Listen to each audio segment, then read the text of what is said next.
All right, imagine this scenario. You're over at a friend's house for a dinner party. They step into the kitchen to, check on the roast, maybe grab another bottle of wine, and you're left alone in the living room. Right there, staring up at you from the coffee table, is a letter. It's face down, but the envelope is already slit open. Maybe it looks like a bank statement, or maybe, and this is the really tempting version, it looks like a handwritten note. The classic coffee table temptation. Exactly. I mean, the urge to just flip it over and read a few lines is, well, it's primal. We're curious creatures. We want to know things. But here's the question that, got me thinking. If I flip that paper over, have I just committed a crime? Is being nosy actually illegal, or is it just incredibly rude? It's a question that feels very low stakes until you realize that the law treats privacy not just as a courtesy, but as a fundamental right. In that scenario you just laid out, it takes us straight into the heart of our source material for today. We are doing a deep dive into Chapter 3 of the Revised Penal Code, specifically the section titled Discovery and Revelation of Secrets. Discovery and Revelation. That sounds like a Dan Brown novel, but we're really talking about Articles 290, 291, and 292. We are, and our mission for this deep dive is to basically decode that very specific legal line where finding out turns into something criminal. We're going to distinguish between, say, normal office gossip and high-stakes industrial espionage, and maybe the most surprising part, we're going to uncover some exceptions where the law looks at snooping and pretty much says, go ahead, in this relationship, you're allowed. Okay, I have to admit, I'm very interested in the exceptions part. I feel like I need to know what I can legally get away with. But let's start with the basics. Article 290, Discovery of Secrets through Seizure of Correspondence. Now that word seizure, it sounds aggressive. It sounds like I'm kicking down a door. It does. It conjures up images of a SWAT team, doesn't it? But in legal terms, words often have a much quieter, more technical meaning. Article 290 applies to private individuals or even public officers when they're off the clock who seize papers or letters. But the nuance is key here, and we have to look at the commentary from Lucy Reyes. And for anyone listening who hasn't spent their life in a law library, Reyes is. Right. Context is everything. Reyes is one of the top authorities on the Revised Penal Code. His interpretations are what law students memorize and what judges often cite. And he explicitly clarifies that seize, in this context, does not require force or violence. So I don't have to wrestle the letter away from my friend. Not at all. You don't need to break a lock or anything like that. Seize just means taking control or possession of the paper. And here's the kicker for your coffee table scenario. It counts, even if you only hold it for a very, very short time. Wait, really? So if I pick up that letter, scan it for 10 seconds, and put it back exactly where it was, technically I have seized it. You've taken possession, you've exerted control, however briefly. So technically the physical act of seizure has happened. That seems incredibly broad. What if I just pick up some mail to move it off a chair so I can sit down? You've taken possession, yes. But, and this is a huge but, before you start panicking, we have to look at how you got the letter. The law isn't a robot. It looks at context. This brings us to a really fascinating case. People versus Singh. Oh, I love a good case study. What happened with Singh? So this was a while back. The defendant, Singh, accepted a radiogram. A radiogram. Okay, for our younger listeners, think of it like an old school telegram. A printed message delivered by hand. Exactly.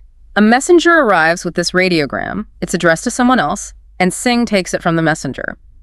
The prosecution saw that and said, aha, he took correspondence that wasn't his. That's seizure. It sounds open and shut. He took it, he held it, it wasn't his. You would think so. But the court ruled differently. They said this was not seizure. And the reason all comes down to the messenger. The delivery was voluntary, the messenger held it out, Singh took it. The court reasoned you can't seize something that's voluntarily given to you. Seizing implies taking it against someone's will. Ah, that's a critical distinction. So if the mailman accidentally hands me my neighbor's mail and I take it, I haven't committed this crime just by holding it. Correct. You haven't seized it under Article 290 because possession was given to you. But now we have to go to the next step. You're holding the letter. What if you open it? That's the nightmare scenario. You're on autopilot tearing through bills, and then you realize you've just ripped open a letter for the person who lived in your apartment 3 years ago. It happens all the time. I think everyone's done it. And thankfully, the law accounts for human error. This is shown in another key case, People versus Otto Jr. In that ruling, the court looked really deep into the element of intent. The code says the offender's purpose must be to discover the secrets of another person. So it's about the mindset. It's about the why. Precisely. It's what lawyers call mens rea, the guilty mind. If you open a letter by mistake, thinking it's yours, you're not liable under this article. The ruling basically says, mistake negates seizure for purposes of discovering secrets. You didn't mean to snoop, you were just on autopilot. Without that specific intent, the crime isn't there. Okay, that lowers my blood pressure a bit. But let's say I did intend to snoop. I see a letter, I know it isn't mine, I grab it because I desperately want the dirt and I rip it open, but it's in a language I can't read. Or I hear my friend coming back and drop it before I read a single word. Yeah. Did I still commit the crime? I had the bad intent. I did the seizing. You're heading on a really subtle point here, and the answer might surprise you. The law says the offender has to actually be informed of the contents. Seriously. So if I'm a failed spy, if I try to snoop but I'm too incompetent to actually understand it, I'm off hook. For this specific crime, yes. You have to actually learn something. If you don't discover the secret, maybe you can't read it or you get interrupted, the crime of discovering secrets hasn't fully happened. That feels like a loophole. Your Honor, I tried to invade his privacy, but his handwriting was terrible. It does feel that way. Now, you might be liable for, say, theft of the paper itself, but not this specific privacy crime. The law requires a successful aha moment. That is just wild. Okay, one more question on this article. Let's say I succeed. I seize it, I read it, but the letter is just a grocery list. Buy milk, buy eggs. There's no scandal. The victim isn't hurt or embarrassed. No harm, no foul. Writing. This brings us to a concept we need to define. Prejudice. Right. In normal conversation, that means bias. But in law. In this context, prejudice means demonstrable harm or damage. Usually to sue someone, you have to show you were damaged, you lost money, your reputation was ruined. But under Article 290, prejudice is not an element of the offense. So even if the content is totally harmless. If you seized it, read it, and intended to snoop, you're guilty. The crime is the violation of privacy itself. The law basically says it's none of your business whether the secret is a grocery list or a nuclear code. The violation is the act of looking. The privacy violation is the harm. That's a really strict standard. It is. But, and you knew a but was coming. Remember those exceptions we mentioned at the start? The get out of jail free cards. I've been waiting for this. Who gets a pass? Article 290 in the third paragraph lists two groups who are essentially immune from this law. Let me guess. Parents. That's the first one. Parents, guardians, or custodians are exempt regarding the papers of minors under their care. Makes sense. Parental supervision. Need to make sure your kid isn't getting into trouble. Exactly. But the second exemption, this is the one that usually gets a reaction. The law says Article 290 does not apply to spouses regarding the papers or letters of either of them. Whoa. Hold on. Are you telling me that legally a husband can snatch his wife's diary and read it? Or a wife can tear through her husband's private letters, and that's fine? Under Article 290, yes.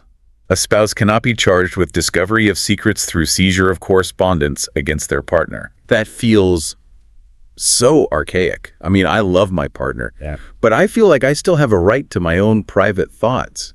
Why does the law allow this? Is it saying my secrets aren't mine once I'm married? It connects to a more traditional view of the family unit. The legal idea is often about preserving the unity of the family, treating the married couple as a single entity in this context. It's a carve-out to keep the criminal courts out of domestic spats. So they don't want judges acting as marriage counselors.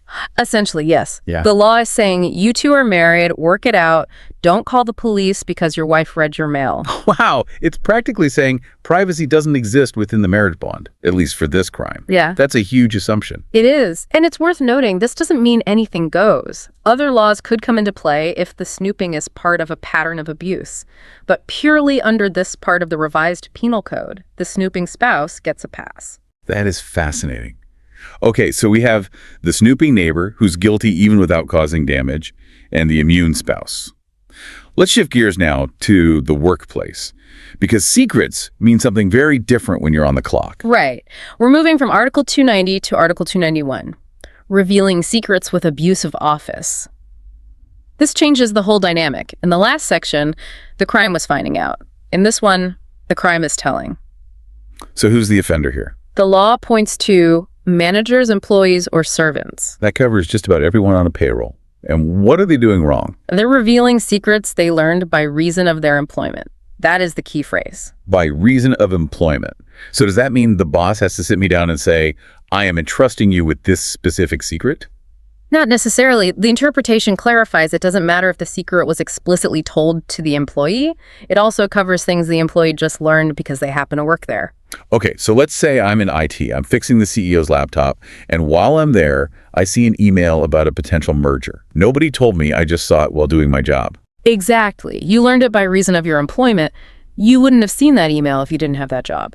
And just seeing it isn't the crime, right? Correct. Unlike Article 290, where discovering it was the crime, here, you're allowed to know it. What you're not allowed to do is reveal it. So if I go to the bar after work and tell my friend, hey, guess what I saw today? Then you've committed the crime. The revelation is what makes it a crime. If you keep your mouth shut, you're fine. Let's circle back to that idea of prejudice or damage. We bet with the private letter, damage didn't matter. What about here? What if I leak the secret, but nothing bad happens? No harm, no foul. This is a major aha moment for this section.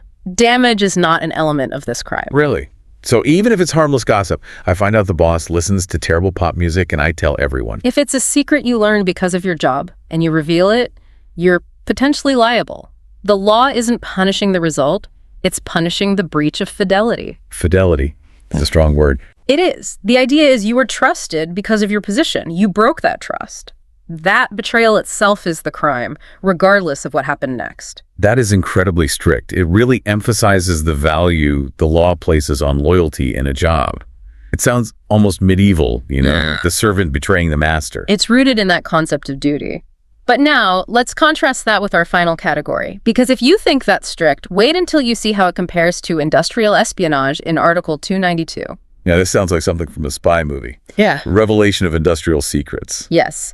The offender here is an employee or workman of a manufacturing or industrial establishment, and the subject is specifically an industry secret. How do we define that? Is the color of the factory walls a secret? No, and we have to be precise here. We use the Albert definition from another major commentator. An industry secret has to refer to manufacturing or industrial processes. Think the secret formula for Coke or the exact temperature needed to create a special type of steel. So not a marketing plan. We're talking about how the thing is actually made. Exactly. And crucially, it must be exclusive. If 50 other factories use the same process, it's not a secret anymore. It has to be specific to your employer. Okay, so I work at the soda plant, I memorize the formula, then I quit. Can I share it then? I don't work there anymore. That is a very common question, and the answer is a hard no. The obligation of secrecy survives the employment contract. The source material is clear that you're still liable even after you've left the company. A forever clause. Wow. But I noticed something in the notes here. We just said for office gossip, damage didn't matter. But for industrial secrets, the wording in Article 292 looks different. It is different, and this is a critical distinction. In Article 292, the law explicitly adds the element to the prejudice of the owner. So actual damage is required here. Yes. For you to be convicted of revealing an industrial secret, the owner has to have suffered some kind of harm, usually economic. That is so counterintuitive. Let's break that down. If I gossip about my boss's personal life, I'm guilty even if no one is hurt. But if I leak the company's secret formula, which sounds way more serious, I'm only guilty if the company actually loses money. It does seem backwards, doesn't it? Yeah. It feels like the law is protecting the boss's feelings more than his factory. Why is that? Well, it tells us what the penal code prioritizes. With Article 291, abuse of office, the focus is on the relationship of trust. The betrayal itself is the offense. With Article 292, industrial secrets, the focus is on property and economics. So an industrial secret is treated like an asset, like a machine. Precisely. And if the asset isn't devalued, if the leak doesn't actually hurt the business, the law is less interested in bringing down criminal penalties. It's treated more like a property crime, whereas the other is more like a moral crime. So personal trust is absolute, but economic secrets are conditional. That's a really good way to put it. The law views the breach of personal confidence as a moral failing that deserves punishment on its own. That's a deep insight. Yeah. So let's recap this whole journey. We started with a letter on a coffee table and ended up in a factory. And we learned a lot. We learned seizing a letter just means possessing it. We learned that if it's handed to you, it's not seizure. And we learned that parents and spouses get a free pass under Article 290. Still blowing my mind. I'm going to go home and lock my desk drawer. Probably a good idea. And then we saw the shift in the workplace. With office secrets, you're punished for the simple act of revealing them. Damage doesn't matter. But with industrial secrets, the law requires proof that the owner was actually harmed. It's a complex web. The key takeaways seem to be, don't open mail, that isn't yours, unless you're married to the person, which is a whole other can of worms. And if you know a work secret, just keep your mouth shut. Exactly. Chapter 3 is basically the legal map of those boundaries of trust and privacy. Well, this was fascinating. That brings us to the end of this deep dive. And if I can leave you with one final thought to chew on, we talked about that difference between personal and industrial secrets. Why does the law protect a boss's personal secrets more strictly than their industrial ones? Does this suggest that the law, at its core, values personal dignity and trust even more than it values economic assets? It's something to consider next time you think about what privacy really means. That is a great question. It's rare to think of the law as having a heart, but maybe it does. Thanks for listening, and we'll see you on the next deep dive. We all have secrets, right? Think about it. Personal texts, private work emails, maybe even a journal tucked away somewhere. But what happens when someone else gets a look? Where's the line between being nosy and actually breaking the law? Well, in this explainer, we're going to break down 3 specific laws that draw that exact line. So here's the plan. We'll start with a quick look at secrets and the law in general. Then we'll get personal with snooping through someone's mail. After that, we'll jump into the professional world, covering abuses of trust and leaking industry secrets. And finally, we'll wrap it all up by comparing the 3. All right, let's dive in. We're going to be focusing on 3 very specific articles from the revised Penal Code, 290, 291, and 292. You can think of these as the legal guardrails that protect our privacy, defining what happens when our secrets are discovered or shared illegally. First up is the one that probably hits closest to home for a lot of us, someone getting into your private mail. This is all covered by Article 290, which is specifically about discovering secrets by, as the law puts it, seizure of correspondence. So what's the actual crime here? It's pretty straightforward. It's when any private person, that's key, intentionally gets a hold of someone else's letters or papers, specifically to find out what's inside. And crucially, they actually have to learn the contents for the crime to be complete. For this to be a crime, you need to check 4 boxes. First, the person doing it has to be a private citizen, not a public official. Second, they have to physically seize the papers.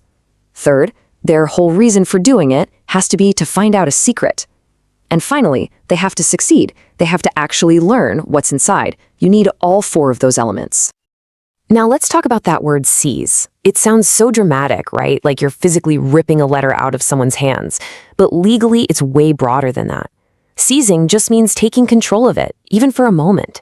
No force, no violence is needed at all. And this brings us to the most crucial point. Intent is everything. Let's look at this comparison. If you accidentally open your roommate's mail because you thought it was for you, that's just a mistake. It's not a crime under this article. But if you deliberately grab that same letter because you're dying to know what's inside, that is the crime. It all comes down to your purpose. And here's another really important detail.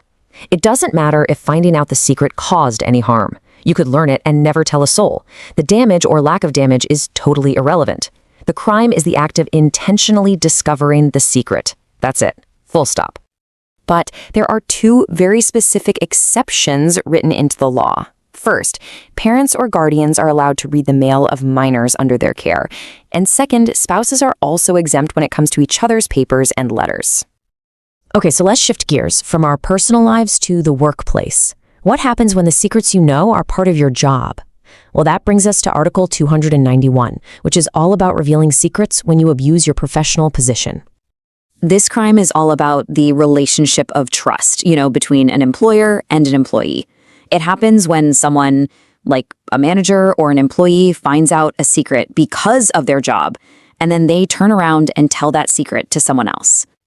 So for this one, there are 3 key elements. First, the offender has to be an employee in a position of trust. Second, they learn a secret specifically because of that position. And third, the big one, they reveal it. And this right here is the huge difference from the last crime we talked about. Remember with the mail, the crime was discovering the secret? Well, here, just knowing the secret isn't illegal at all. The crime is the revelation. If you keep your mouth shut, you haven't broken this particular law. Okay, let's narrow our focus even more. Now we're diving into the high-stakes world of business and manufacturing. This is Article 292, and it deals with a very specific kind of secret, an industrial secret. We're talking about things like a secret recipe or a unique manufacturing process. This law is laser-focused on employees in industrial or manufacturing companies. The crime is committed when they reveal a trade secret they learned on the job. But, and this is a really big but, it has to actually cause prejudice or harm to the owner of the company. So let's run through the checklist here. 1. The offender has to be an employee of an industrial company. 2. They learn a secret about an industrial process. 3. They reveal that secret. And 4. This is the new and critical part. That revelation must cause actual harm to the owner. If there's no harm, there's no crime under this article. And get this, your duty to keep that secret doesn't just disappear when you quit your job. The law doesn't put an expiration date on it. That means you could leak a trade secret years after leaving the company and still find yourself in serious legal trouble. All right, we've walked through all 3 crimes. Now let's put them all side by side to really see how they're different and where they overlap. This is where it all comes together. This chart lays it all out beautifully. For Article 290, reading mail, any private person can commit it. The key action is discovering the secret, and harm is not required. Then you've got Article 291, abuse of trust. The offender is an employee, the action is revealing the secret, and again, no harm needed. And finally, Article 292, industrial secrets.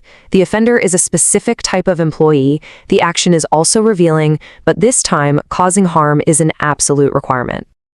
So there you have it, a clear breakdown of 3 laws built to protect our secrets. But it kind of leaves us with a huge modern question, doesn't it? These articles were written for a world of paper and ink. So as we wrap up, I'll just leave you with this thought. In an age of DMs, emails, and massive data breaches, how do these old-school legal ideas actually apply to protecting our digital lives? That's a challenge the legal world is grappling with right now. Hello and welcome back to the Deep Dive. I want to start today by asking you to do something for me. I want you to close your eyes. Unless you're driving, please do not close your eyes if you are driving. But if you can, just picture a desk. Okay, my desk or just any desk. It's your desk. Or, maybe that little table you have in your hallway. And sitting right in the center of it is an envelope. It's not some standard white billing envelope. It's thick. Maybe it's a creamy, high-quality paper. It's sealed up tight. And here's the kicker. It is not addressed to you. It's addressed to your partner or your roommate or maybe a coworker you know really well. I think I know exactly where you're going with this. You feel that itch, right? That little magnetic pull. We all have that voice in the back of our heads that just screams, what is in there? Of course. Is it a love letter? Is it, I don't know, a scandalous legal notice? Is it a secret recipe for the world's best cookie? It is a totally universal human experience. Curiosity. The allure of the unknown. But, and this is what we're going to talk about today, acting on that itch is also the precipice of a crime. Exactly. We are diving deep today, and I mean really deep into the legal boundaries of privacy. We're looking at a whole stack of sources centered on the revised penal code, specifically Chapter 3, Discovery and Revelation of Secrets. And it's a fascinating area of law because it really forces us to define what privacy actually looks like in the real world. When does being a nosy neighbor cross the line into being a criminal offender? And just to set the stage for you, because I know when we say privacy in this day and age, everyone's mind immediately jumps to cybersecurity, VPNs, hackers in hoodies stealing Bitcoin. Right. And that is absolutely not what we're talking about today. No.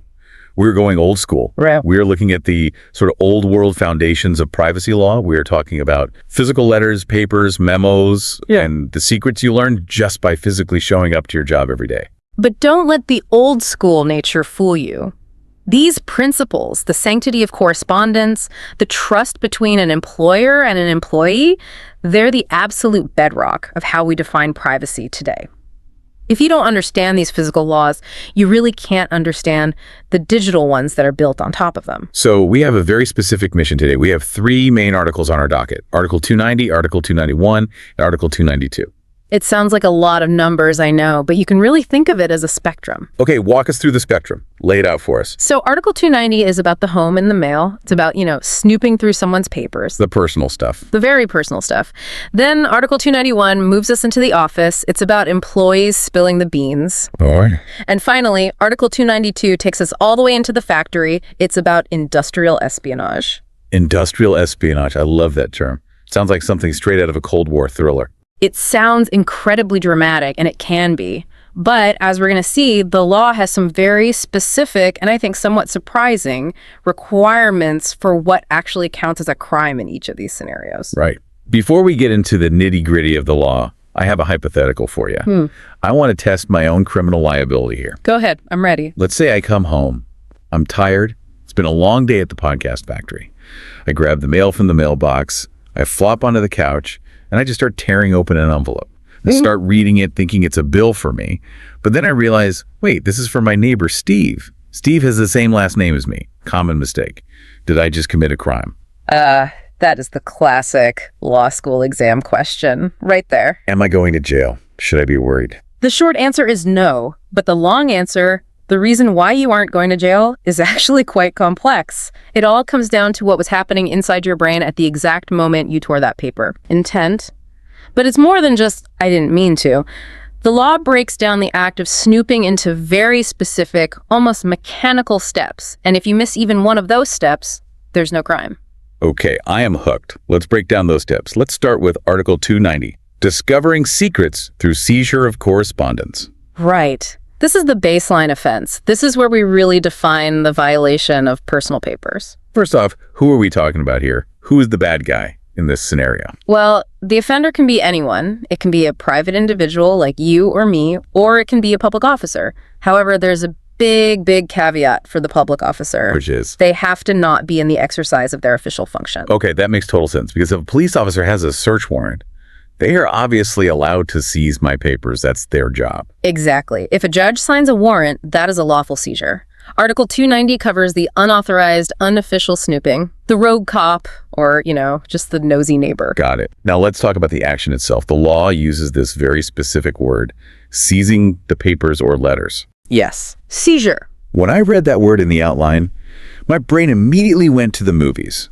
I'm picturing a SWAT team kicking down a door, or maybe a playground bully wrestling a diary out of someone's hands. It implies force, right? Violence. That is the common intuition, absolutely. Seizure sounds aggressive, it sounds loud, but in the context of the revised penal code, and specifically Article 290, we have to dial down the drama quite a bit. The legal definition is much quieter, and honestly, much creepier. Creepier how? Because it requires zero violence. It requires zero force. You don't have to rip the letter from someone's grasp. The source material is very specific. Seize simply means to place the item in one's control or possession. So just holding it. Is that enough? Holding it with the right intent, yes. Think about a pickpocket. The best pickpockets don't use any force. You never even feel them.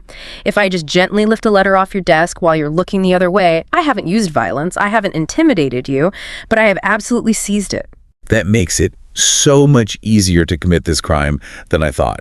I was picturing that I had to physically overpower you, but you're saying if I just slide it into my pocket when you're not looking. You've seized it. You've taken it from the owner's sphere of control and brought it into your own. What about the duration? What if I only hold it for a second? Like, whoops, not mine, and I drop it. Or what if I grab it, look at it for maybe 10 seconds just to see who sent it, and then put it back? Well, the whoops part, that's an intent issue we'll get to in a minute. But regarding the act of seizure itself, duration doesn't get you off the hook. The source explicitly states that this applies even for a short duration only. So the clock doesn't save you? No. The moment you take control of that letter with the specific intent to discover its secrets, the act of seizure has begun. You can't argue in court, Your Honor, I only stole it for a minute. Stealing it for a minute is still stealing. Okay, let's unpack this concept of seizure a bit more, because I feel like there's some nuance here regarding how you get the letter in the first place.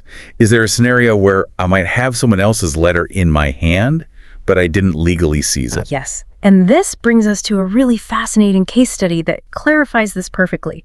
People versus Singh. People versus Singh. I love digging into these old cases. Okay, set the scene first. What happened? So picture this. You have a messenger. In the case, it involves something called a radiogram. You can think of it like a telegram, a message sent over radio waves and then printed out on a piece of paper. Very retro. I like it. So the messenger arrives with this radiogram. It's addressed to a specific person. But the defendant, Singh, is there. And the messenger just hands the radiogram to Singh. Okay, so Singh is now holding the message. It's not addressed to him. He is in possession of it. He's controlling it. Correct. By the layman's definition, you'd think he has seized it because he's holding it. But the court looked at this specific situation and said, no, this is not seizure under Article 290. Wait, why not? He has possession. It's in his hands. The key, and this is so important, lies in the mechanics of the transfer. The court reasoned that because there was a voluntary delivery by the messenger, the offender didn't seize it. Voluntary delivery. Think of it in terms of American football, if that helps. There's a big difference between catching a pass that was thrown directly to you and intercepting a pass that was meant for someone else on the other team. Okay, that's a good analogy. I get that. In the Singh case, the messenger basically threw the ball to Singh. Singh just caught it. He didn't run over and tackle the messenger. He didn't reach into the messenger's bag and pull it out. He just stood there and it was given to him. So seizure implies an active, almost aggressive taking, even if it's not violent. Precisely. Seizure implies a proactive effort to take control against the will, or at least without the consent of the owner or the carrier of the item. If it's handed to you, even if it shouldn't have been, you haven't seized it in the legal sense of Article 290. That is a subtle but absolutely massive distinction. So if I'm standing in my office lobby and the mail carrier is just lazy and shoves a whole stack of mail into my hands, and that stack includes my boss's private sealed letters. You haven't seized them, you've received them. And that specific detail protects you from this specific criminal liability. That makes sense. It protects you from being criminalized just for being the person standing closest to the door when the mail arrives. Correct. But now, of course, we have to talk about what happens next. You have the letter. Maybe you seized it, maybe you didn't. But the crime of Article 290 isn't just about touching a piece of paper. It's about the mind. It's about what you want. The intent. The law is very, very specific here. The offender's purpose must be to discover the secrets of the other person. This goes right back to my stealing my neighbor's mail by mistake scenario. Exactly. And we have a case for this too. People versus Otto Jr. Tell us about Otto. Was he some master spy? Hardly. In People versus Otto Jr., the defendant opened a letter, but the court found that he did it entirely by mistake. It's a careless error, an accident. Just a careless error. And because of that, the court ruled there was no liability under Article 290. Because there was no criminal intent. Yeah. He didn't mean to snoop. Right. The reasoning is that a mistake, an accident, it negates the specific intent required, which is the intent to discover secrets. If your goal wasn't to pry, you haven't committed this specific crime. You might have been negligent, maybe you were a bit rude, but you weren't malicious in the eyes of this law. I really like that. It accounts for simple human error. Because we've all been there. You're on autopilot, you're just ripping open envelopes, and suddenly you realize, oops, this isn't for me. The law isn't designed to punish, oops. It's designed to punish, I want to know what you're hiding. Okay, so let's flip it. Let's say I do want to snoop. I see a letter on your desk, I seize it, I actively swipe it when you aren't looking, and I have one goal in mind. I want to know your secrets, but I can't get it open. Or maybe it's written in a language I don't understand. Or I open it and the page is just blank. Did I commit the crime then? This is where the law gets really interesting and maybe a bit lenient towards the incompetent criminal. The source material outlines something called a result requirement. A result requirement. So you're saying I actually have to succeed? Yes. The offender must be, and I'm quoting here, informed thereby of the contents of the papers or letters seized. Wow. So attempted snooping isn't the same as actual snooping under this law. Under this particular article, yes.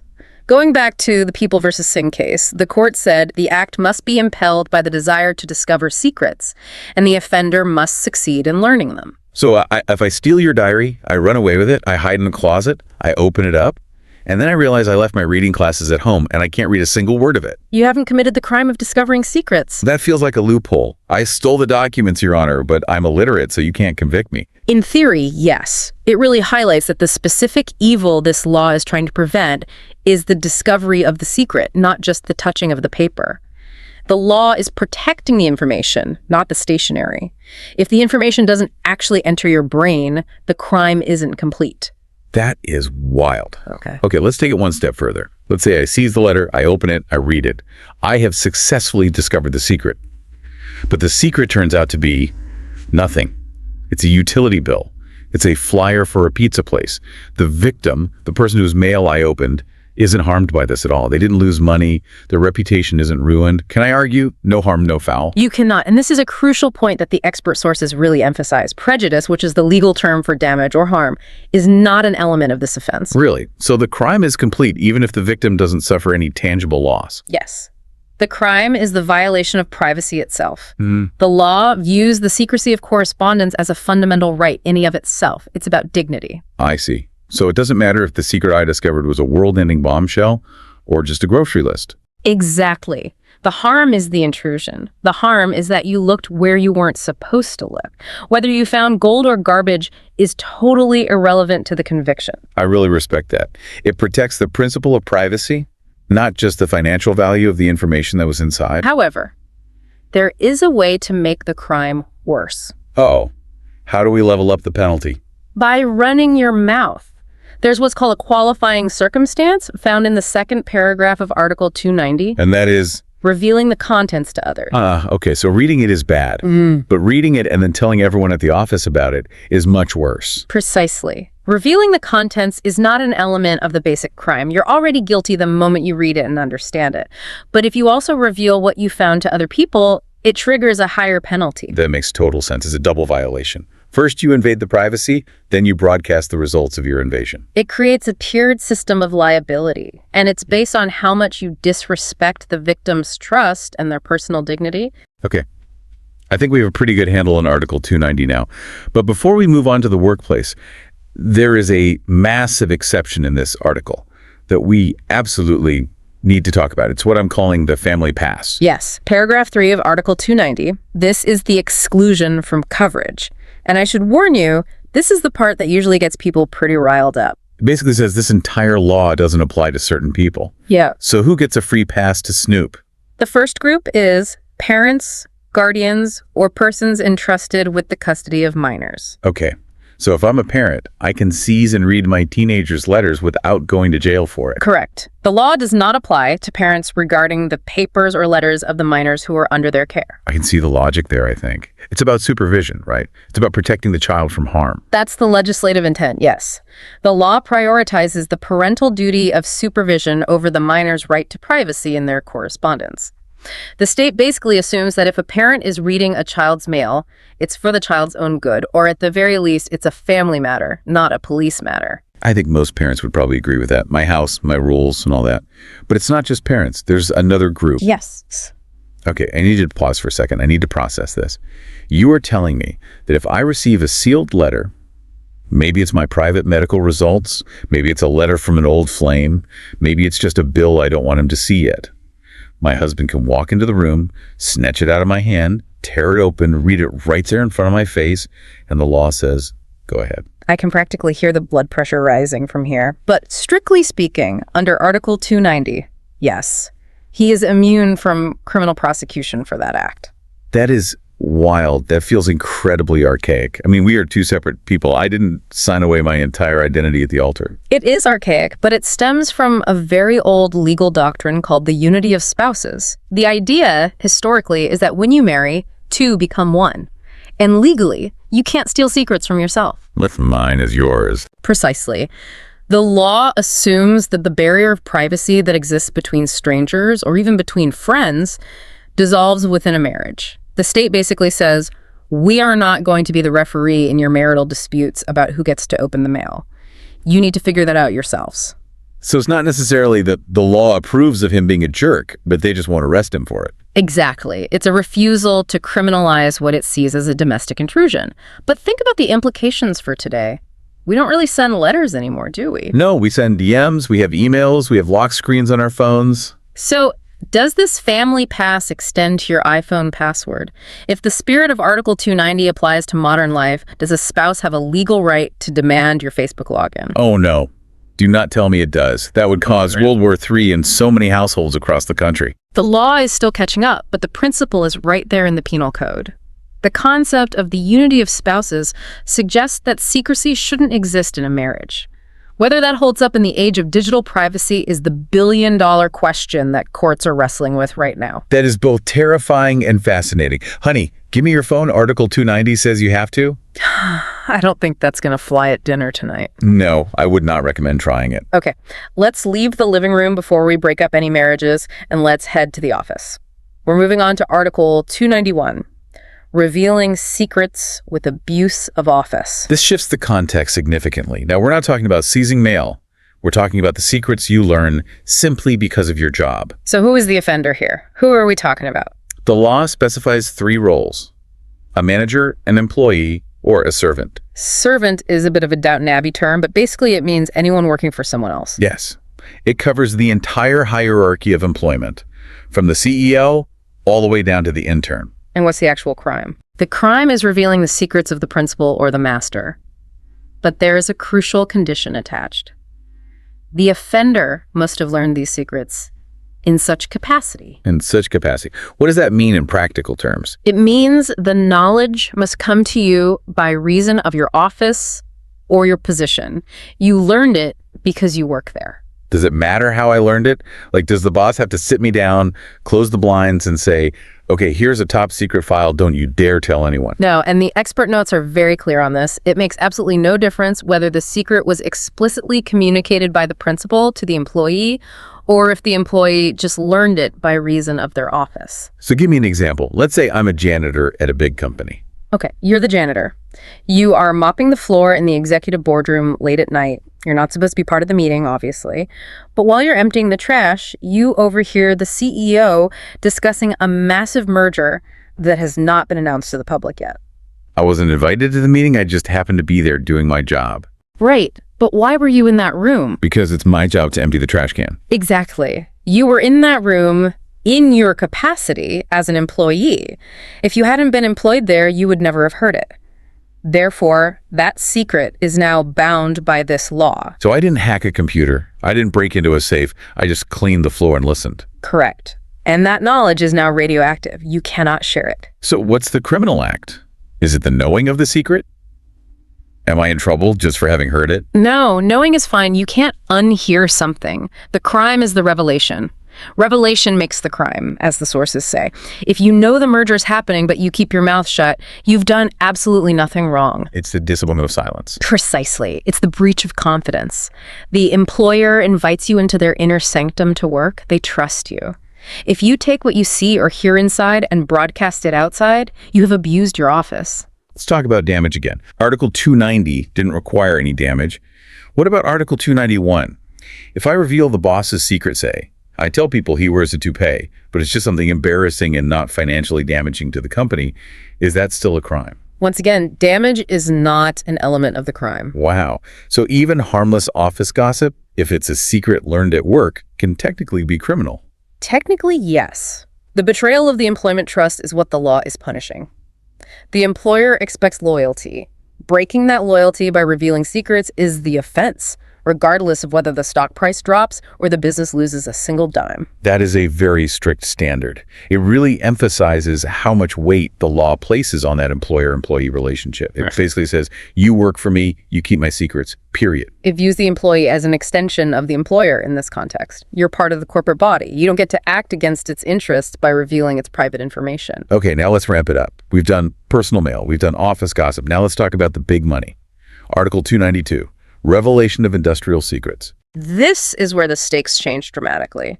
Now we are in the realm of intellectual property, trade secrets, and manufacturing processes. Who are we looking at here? Who's the offender in this case? It's the person in charge, an employee, or a workman of a manufacturing or industrial establishment. So it's very specific to manufacturing and industry. Not just any old office job. We're talking about factories, labs, production lines. Correct. Places where things are physically made. And what counts as an industrial secret? Is it just anything the company doesn't want people to know? Like, the lunch schedule? No, it has a much, much stricter definition here. The secret must refer to manufacturing or industrial processes. So how to make the widget? Exactly. The chemical formula, the mechanical process, the specific temperature you need to bake the ceramics at. And there's a note here about exclusivity that seems important. Yes, very important. It cannot be something that is generally known or used. If every factory in the country makes shoes the same way, then that process is not a secret.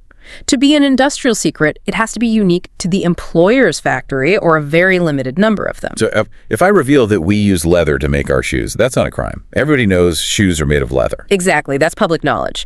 But if you reveal that your company treats the leather with a specific unknown chemical compound that makes it waterproof for 50 years, that is an industrial secret. Yeah. That is the secret sauce. Got it. Again, here's a scenario for you.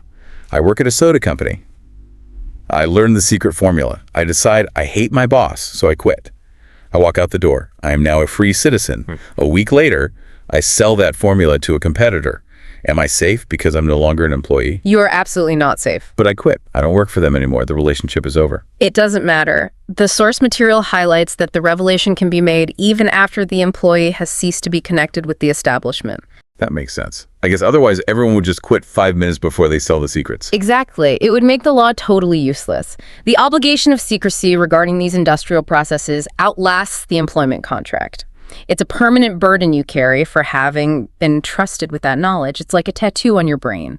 You can't just sell it because you changed your shirt. Now here is where things get really interesting for me. I'm stuck on this prejudice thing we've talked about.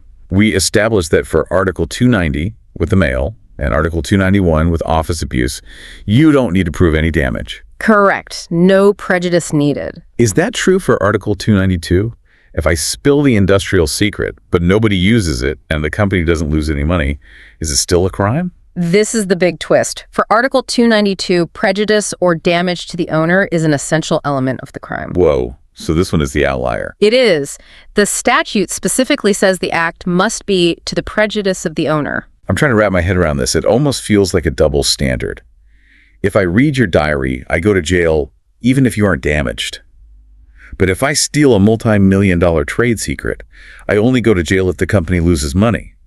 That seems much harder to prove. It is harder to prove, and that's by design. Think about what a trade secret actually is. It's a form of intellectual property. It's an asset. Like a car or a building. Right. If I steal your car, you have lost the car. There is clear prejudice. But information is weird. If I steal your secret formula, you still have the formula. I haven't lost it. I've just lost the exclusivity. Bingo. And until that loss of exclusivity translates into a tangible loss of dollars because a competitor used it to undercut you in the market, the law says no harm, no foul from a criminal perspective. So if I steal the formula for Coke, but I just keep it in my drawer and never make a soda and I never sell it to Pepsi. You haven't committed the crime under Article 292. You might have violated your employment contract. You might be sued in civil court for a fortune, but criminally, you haven't prejudiced the owner yet. That is a fascinating distinction. It turns the crime from an act of pure betrayal, like in the office, into an act of financial sabotage. Exactly. Article 290 is about dignity. Article 291 is about trust. Article 292 is about economics. That is such a key takeaway. I feel like I need a chart for this to keep it all straight. It's very helpful to see them side by side to really understand the architecture of the law here. Okay, let's try to synthesize this. Let's do a quick comparison. First, let's look at intent. In Article 290, the seizure of mail, the intent must be to discover. You are actively trying to learn a secret you don't yet know. Right. Whereas in 291 and 292... You already know the secret. You learned it legitimately through your job. So the criminal intent there shifts to the act of revealing. That's a great way to frame it. 290 is about getting the info. 291 and 292 are about leaking the info. Precisely. And then there's the prejudice scoreboard. Article 290, no prejudice needed. Article 291, no prejudice needed. Article 292, prejudice is essential. It's the odd one out. And finally, the role of seizure. Seizure is the unique mechanism of Article 290. In the other two, there's no seizure. The offender is already on the inside. It's the difference between breaking into the house and being invited in as a guest. Yes, that's a perfect analogy. The outsider threat versus the insider threat. Okay, I think we have the theory down pretty well, but theory is boring until you apply it. Are you ready for a little lightning round? I am ready. Do your worst. I'm going to throw some scenarios at you. These are going to be tricky. You tell me which article applies, or if no crime was committed at all. Ready? Let's go it. Scenario 1. I'm walking down the hallway at work. I see a letter on the floor. I pick it up, thinking it's mine. I glance at it, see it's addressed to my coworker, Sarah. I realize my mistake immediately. I put it back on her desk, and I just walk away. No crime. Why not? I touched it. I had it in my possession. Two big reasons. First, you had a total lack of intent. You picked it up by mistake, so you didn't have the purpose to discover secrets. Second, you didn't read it. You looked at the address, not the contents, so you failed the result requirement. You might have technically seized it by picking it up, but the other essential elements just aren't there. Perfect. All right. Scenario 2. I am the personal assistant to a famous celebrity. I manage her schedule. Through that, I find out she is secretly meeting with a divorce lawyer. I don't tell a soul, but I write it down in my personal private diary. Dear diary, my boss is getting divorced. No crime. But I'm an employee. I learned it in my capacity as an employee, and I wrote it down. But you didn't reveal it. Writing it in a private diary is not revelation. Revelation implies communication to a third party.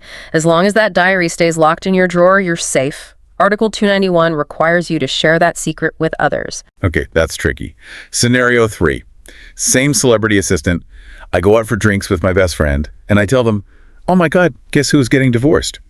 But I make my friends swear not to tell anyone. And my friend is trustworthy. They keep their promise.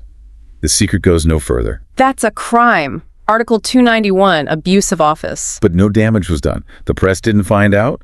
He was just my friend. It doesn't matter. You were an employee, you learned it in your capacity, and you revealed it to a third person. The fact that it's just your best friend doesn't matter. The fact that she kept the secret doesn't matter. You broke the seal of confidentiality the moment the words left your mouth. Ruthless. Yeah. Okay. Scenario 4. I work for a big tech company. I'm a programmer, and I learned the source code for their new unreleased app. I get fired for being late too many times. I'm angry about it. So out of spite, I post the entire source code on a public Reddit forum. The company has to delay the launch and loses millions of dollars in the process. Article 292, revelation of industrial secrets. Walk me through the elements. You were an employee. You learned a manufacturing or industrial process, which the code would qualify as. You revealed it by posting it online. It doesn't matter that you were already fired. And crucially, the company lost millions. So the prejudice element is clearly met. That's a slam dunk conviction. Looks like it. Okay, one more, just to test that family rule we argued about earlier. I'm mad at my 17-year-old son. I suspect he's vaping, and I've told him not to. I go into his room, I take a letter his friend wrote him, and I read it to look for evidence. No criminal liability under Article 290. Because of the family exemption? Correct. As a parent with custody of a minor, the law specifically excludes you from the coverage of this crime regarding your minor child's mail. Even if he's really, really mad at me for it? He can be as mad as he wants. He can slam his door. He can write a sad song about it. But he can't have you arrested. It's not a crime in the eyes of the revised penal code. Fascinating. It really forces you to think about the different boundaries we set in our lives and which ones the law chooses to enforce. It does. It peels back all the layers of how we as a society define privacy. So what does this all mean for us? Why should we, as modern listeners, in a completely digital age, care about these old laws regarding physical letters and telegrams?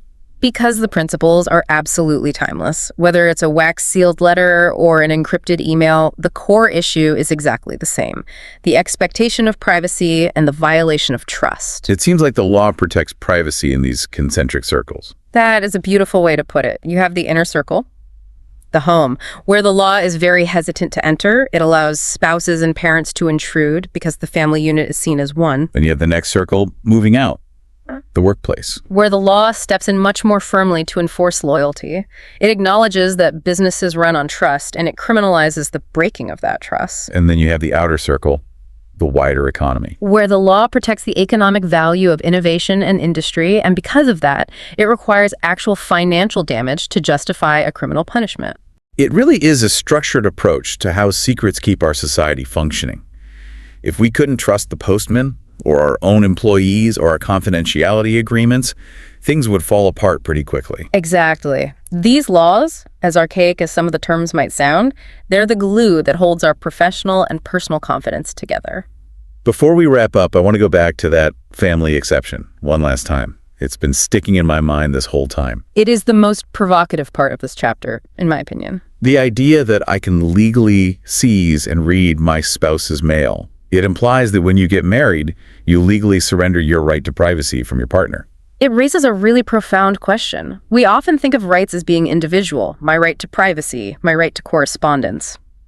But this law suggests that the family unit, the married couple, is treated as a single legal entity where those individual barriers don't apply, at least not criminally. It's kind of romantic in a way, but also a little terrifying. It is. And here's the thought I want to leave with our listeners today. We live in a world where we have passwords on absolutely everything. Our phones, our emails, our social media. We curate our own private digital worlds. Right. But if the spirit of this old law, Article 290, were applied to modern technology, does it imply that a husband or wife has the moral, if not the strictly legal right, to demand the passwords of their spouse? Well, that is a dangerous question to ask. If the law says, I can read your physical mail without consequence, should the law also say, I can read your direct messages? Does the family exception extend to the digital age? Or is that where we finally draw the line and say, no, even in a marriage, I am entitled to my own secrets? That is something I think a lot of couples might be arguing about over dinner tonight. I suspect so. Thank you so much for guiding us through this labyrinth of secrets, seizures, and revelations. This was fantastic. It was a pleasure. Always remember, the intent matters. And to our listeners, thank you for tuning in to this deep dive. Be careful whose mail you open, be careful what office gossip you share, and maybe double check who knows your passwords. We'll see you in the next one. Welcome to the debate. Today, we are opening the sealed envelopes and unlocking the filing cabinets of the revised penal code. We often think of secrets as these abstract things, whispers in a hallway, thoughts in a diary, or maybe a formula in a scientist's head. But the law actually treats them almost like physical territory. Specifically today, we are looking at Chapter 3 of the Penal Code, which concerns the discovery and revelation of secrets. Right, and it is a fascinating, if somewhat contradictory landscape. We are dealing with Articles 290, 291, and 292. And on the surface, these laws seem to build this massive wall around personal privacy. But when you actually parse the text, and especially when you look at the case law, cases like People versus Singh or People versus Otto Jr., you realize the law is struggling to decide what it actually cares about. Is it the intrusion into your private life that's the crime? Or is it only a crime if that intrusion actually costs you money or reputation? And that really is the central question we are tackling today. Does the law punish the intrusion itself or the harm caused by it? I will be taking the position that the legal architecture here, particularly in Articles 290 and 291, is explicitly designed to protect the sanctity of the secret and the trust inherent in human relationships. The law views the breach of confidence as the injury, regardless of whether there is any tangible financial damage. And I will be arguing the opposite perspective. I believe the law is functionally inconsistent. It creates these massive loopholes for specific actors like spouses or messengers. And when we get to industrial secrets in Article 292, it explicitly demands prejudice or damage to the owner. To me, that suggests that the law is less about some abstract right to privacy and much more about protecting specific economic interests, provided you can prove intent. Well, let's test those positions. I want to start by laying out the framework of Article 290, which covers the seizure of correspondence, and Article 291 regarding the abuse of office. These are, in my view, very strict protections of personal liberty. If you look at the commentary by legal authorities like Reyes, he is quite explicit regarding Article 290. He states clearly that prejudice is not an element of the offense. The crime is the discovery of the secret through the actual seizure of papers. That is the theory, yes. Prejudice is not an element. I mean, it sounds very absolute. Because it is the law. The mere act of seizing papers to discover secrets constitutes the offense. The harm is the violation of the correspondence itself, period. And this extends to Article 291, which covers managers or employees. If a manager learns a secret by reason of their position and reveals it, the crime is committed right there. Again, authorities confirm that damage is not an element. The law values the integrity of the position.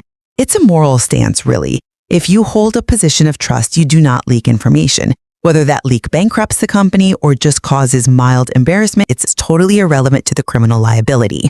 Look, that's a compelling argument regarding the moral stance.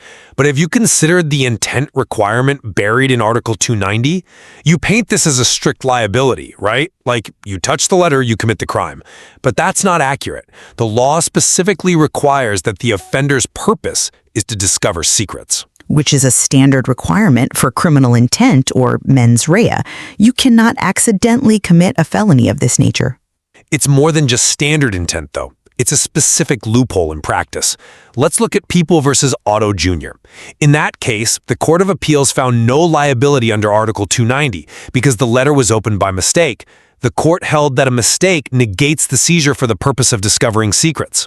Well, yes, because it was an honest error. But think about the implication of that. If I open your mail thinking it's mine, I haven't committed a crime. That implies the law isn't protecting the privacy of the letter absolutely. It's only punishing the specific malicious intent of the intruder. If I am clumsy or reckless or I just don't bother to check the addressee line, your secret is still exposed. I have still intruded on your privacy. But the law essentially says no harm, no foul, because my heart wasn't full of malice. I would argue that simply distinguishes a crime from an accident, which is a fundamental principle of all penal law. We don't imprison people for clumsiness. But wait, look at Article 292 regarding industrial secrets, because this is where your whole sanctity of secrets argument really falls apart for me. Article 292 applies to a person in charge or a workman in a factory. If they reveal an industry secret, the law explicitly adds an element.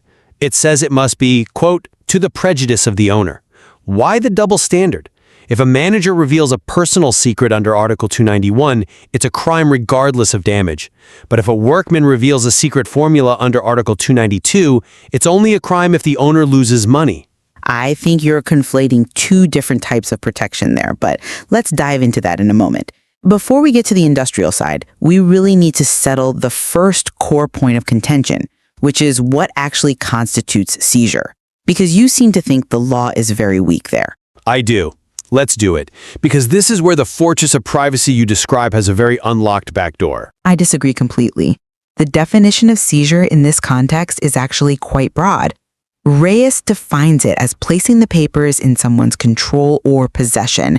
He explicitly notes that force or violence is not necessary. You don't have to break into a safe or smash a window. Simply taking the papers constitutes seizure. And crucially, the duration doesn't matter. Taking possession, even for a short duration only, is sufficient to trigger liability. The law is simply saying, keep your hands off papers that aren't yours. I'm sorry, but I just don't buy that it's that broad in practice. You are completely ignoring the element of voluntariness. Look at the case of People versus Singh. This is a critical edge case that defines the absolute limit of seizure. Go on. In the Singh case, the accused accepted a radiogram, basically a message, from a messenger. The radiogram was clearly addressed to someone else, but the court said this was not seizure. Because it was voluntarily delivered by the messenger. Exactly. The court said accepting from a messenger is not seizure in view of voluntary delivery. So think about the real-world mechanics here. If I break into your desk and take a letter, sure, that's seizure. But if a confused messenger hands me your highly confidential medical results and I just take them, I haven't seized anything under the law. The privacy violation is exactly the same. I have your deepest secrets in my hand. But because I was passive rather than active, the law just shrugs. That strongly suggests the law fails to protect privacy effectively against anything but a very narrow set of actions. I see why you think that, but let me give you a slightly different perspective. The law penalizes the act of taking. Seizure implies an affirmative action to acquire something you know you shouldn't have. In the Singh case, the chain of custody was broken by the messenger, not the recipient.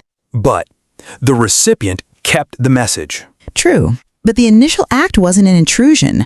However, the core element remains the offender's purpose. If you accept that radiogram and then realize it's not yours, but you decide to keep it in order to discover secrets, the intent shifts. Though I will admit, without that initial act of physical seizure, fitting it neatly into Article 290 is difficult. Difficult? It's practically impossible. And that brings us right back to the auto case. If I open it by mistake and then I read it, well, the seizure wasn't for the purpose of discovery. It was an accident. So I've read your secret, I know your secret, but because I was clumsy or the messenger was incompetent, I am not a criminal under Article 290. That is a massive gap if you claim the law protects the absolute sanctity of correspondence. It is a procedural distinction, certainly. But let's look at the flip side of this framework. You mentioned the family exception earlier, framing it as a loophole.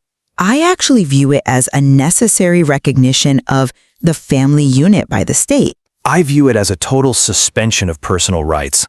Let's look at Article 290, paragraph 3. Yes, the law states that the provisions of Article 290 are not applicable to parents, guardians, or persons entrusted with the custody of minors regarding the papers or letters of those minors.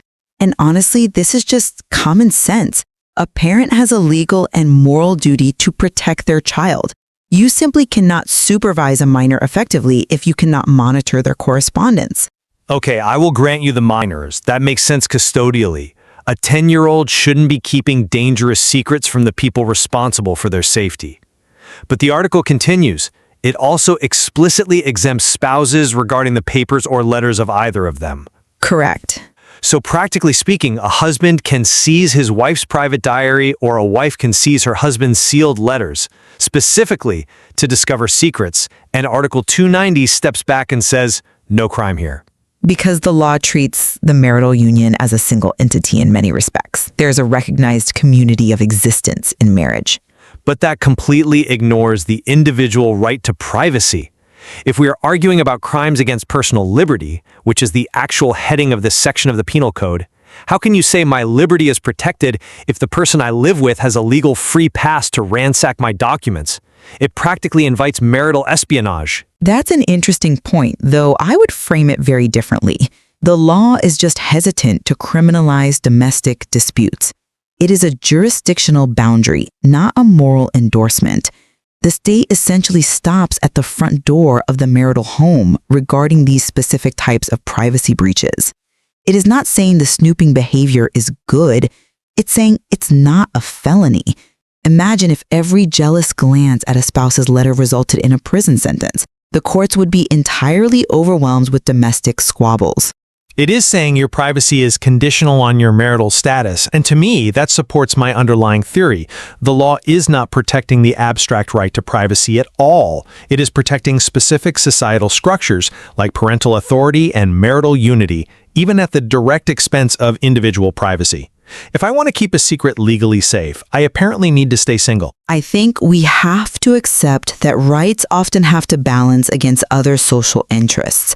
But I want to return to your claim about the prejudice paradox, specifically regarding employees. You seem to think there is a massive contradiction between Article 291 and Article 292. It is a glaring inconsistency. Let's just look at the text again. Article 291 applies to managers, employees, or servants. It says, if they learn a secret by reason of their employment and reveal it, they are guilty. Reyes is explicit here. Damage is not an element. Correct. The breach of trust itself is the crime. Right. Now look at Article 292, revelation of industrial secrets. This applies to a person in charge, an employee, or a workman. If they reveal an industry secret, which Albert defines as manufacturing processes not generally used, the law requires that it be to the prejudice of the owner. Yes, it does. So let's play this out in reality. If I am a manager and I find out my boss is having an affair, a purely personal secret, and I tell the press I am a criminal under Article 291, no one needs to prove the boss lost a single cent. The breach of trust is enough to convict me. But if I am a workman and I steal the highly confidential secret formula for the company's flagship soda and publish it online, I am only a criminal under Article 292 if the owner can actually prove prejudice. Why is the personal office gossip protected more strictly than valuable intellectual property? I am not convinced by that line of reasoning because you are completely ignoring the nature of the secret in Article 292. An industry secret is a specific economic asset. Albert defines it as something not generally used, which implies it provides a competitive advantage.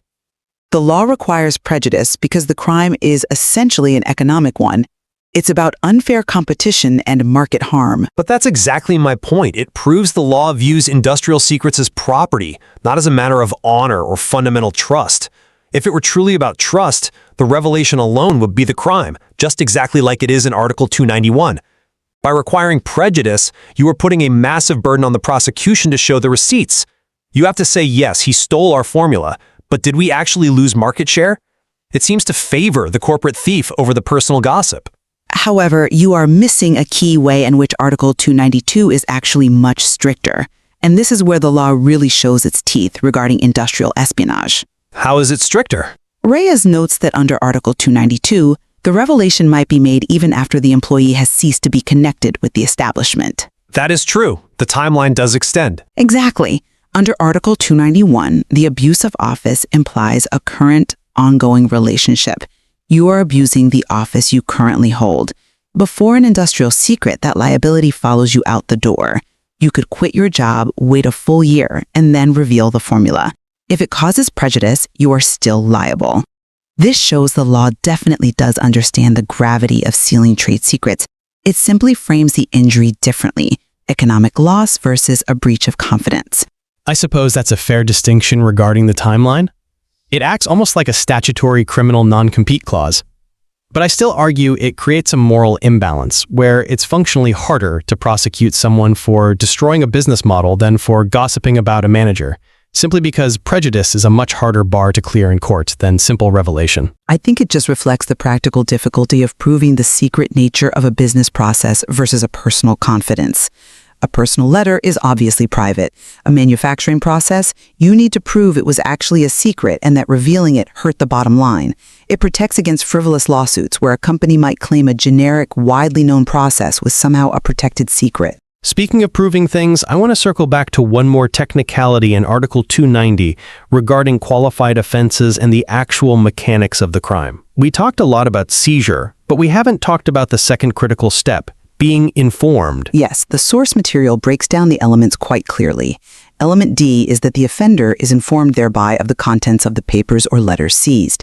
Right. So let's say I despise you. I seize your private diary because I really want to know your secrets. I run away with it. But before I can open it, I get caught. Or maybe I open it and I see it's written in a language I don't understand. Maybe you write your diary in ancient Greek and I just throw it away in frustration. In that hypothetical, according to the elements, the consummated crime of discovering secrets hasn't occurred because you were not informed of the contents. Exactly. The act of seizure implies a desire to discover, but if the discovery doesn't actually happen, the specific crime falls short. It's yet another open window in your fortress of privacy. The privacy violation, the loss of control over my personal papers, absolutely happened, but the offender walks on the technicality of their own illiteracy or lack of opportunity. I would clarify that. You might be liable for theft of the physical paper itself, or perhaps other crimes like unjust vexation. But you were correct regarding Article 290. However, the law has a built-in mechanism for scaling punishment. If you do read it and then you go a step further and reveal the contents to someone else, that triggers the second paragraph of Article 290. The qualifying circumstance? Yes, revealing contents of papers or letters. Reyes notes that revealing isn't an element of the basic crime. Reading is enough to trigger the first paragraph, but if you reveal it, the penalty increases significantly. The law scales the punishment based on the depth of the intrusion. Seizing is bad, reading is worse, revealing is the worst. But again, look at the phrasing, revealing contents. That implies you must have successfully read and understood them first. It all hinges on the success of the violator. The law basically rewards the incompetent spy. If you're bad at seizing or bad at raiding, the law is completely lenient.